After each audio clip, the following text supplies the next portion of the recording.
Que Dieu vous bénisse. Lecture de la lettre publiée par frère Joseph Branham le 21 août 2020. Les aigles se rassemblent. Chère personne bénie. Que s'est-il passé dimanche pendant que nous étions tous unis en train d'écouter la voix de Dieu qui nous parlait? Nous avons reçu l'ordre de nous imposer les mains les uns aux autres. Puis Dieu a parlé par son messager et a dit, citation, « Je réprime le diable. Satan, tu n'es rien d'autre qu'un bluffeur et tu as été démasqué ici, devant les gens, par l'évidence biblique du Jésus vivant et ressuscité. Je te conjure par le Dieu vivant, sors de ces gens et laisse-les aller pour la gloire de Dieu. » Fin de la citation. Or, puisque nous avons reconnu que sa parole se manifestait et accomplissait exactement ce qu'il avait été dit allait s'accomplir. Satan a été démasqué, puis réprimé et chassé. Tous ceux qui ont cru que c'était Dieu qui leur parlait ont été guéris. Nous avons cru, donc nous avons tous été guéris. Il n'y a rien de plus puissant que la voix de Dieu qui prononce sa parole. Par contre, ce n'est pas pour tout le monde. C'est seulement pour ceux qui reconnaissent et qui croient que c'est Jésus-Christ le même hier, aujourd'hui et éternellement. Si vous aviez pu vivre il y a 2000 ans et que vous étiez allé dans une église où Jésus parlait et que vous vous étiez présenté devant lui et lui aviez dit « Jésus, j'ai un besoin, aie pitié de moi.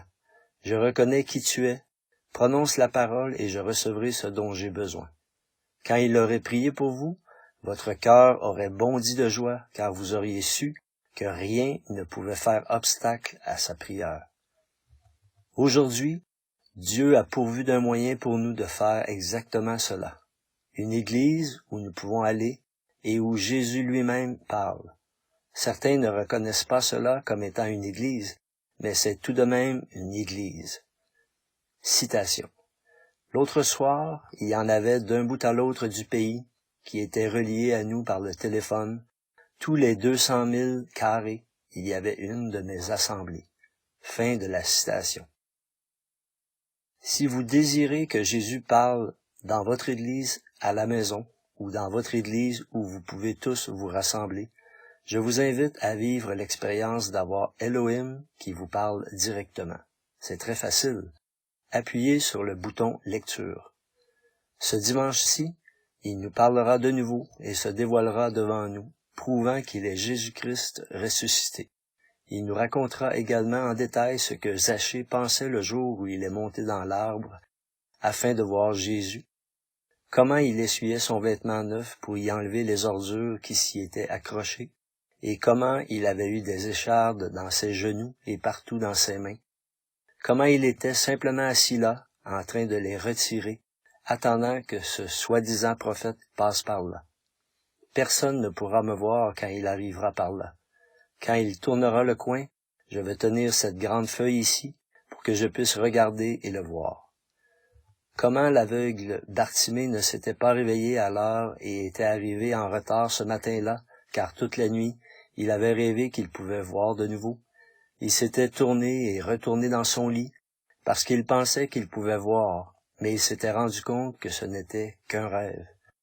Comment sa belle-maman authentique l'appelait à rentrer vers 2 heures de l'après-midi. Bartimée. Elle sortait sur le porche, s'installait dans la vieille berceuse et le prenait dans ses bras pour lui raconter des histoires de la Bible. Oh, combien il aimait ces histoires de la Bible. Ce matin-là, alors qu'il était assis là, sur la roche même que Jéhovah avait décrochée de la muraille, dans un grand fracas à l'époque de Josué, il a pensé, juste ici, sur cette petite route où je me trouve, les grands et puissants prophètes Élie et Élisée ont marché bras dessus, bras dessous, sur cette même route. Si seulement j'avais pu vivre à cette époque-là, et que j'avais été assis ici, j'aurais couru vers ces prophètes, je serais tombé sur ma face, et j'aurais dit, « Ô prophète de Dieu, prie pour moi que Jéhovah me redonne la vue. » Comme Dieu a pourvu pour Bartimée ce jour-là, Dieu a aussi pourvu pour nous aujourd'hui. J'aimerais de nouveau vous inviter à vous joindre à nous ce week-end. Je promets que ce sera comme le couvercle qui a été retiré d'un puits artésien, d'où l'eau jaillit. Et plus elle jaillit, plus elle est froide et plus elle est fraîche. Samedi matin, nous écouterons Who is Jesus, prêché le 20 juin 1964, à l'heure qui vous convient. Puis dimanche, nous nous rassemblerons tous ensemble à 13h, heure de Jeffersonville, heure avancée de l'Est, pour écouter God as a Provided Lamb, prêché le 20 juin 1964. Que pourrait-il arriver pendant que nous nous rassemblons dans la présence de Dieu? Signé Frère Joseph Branham.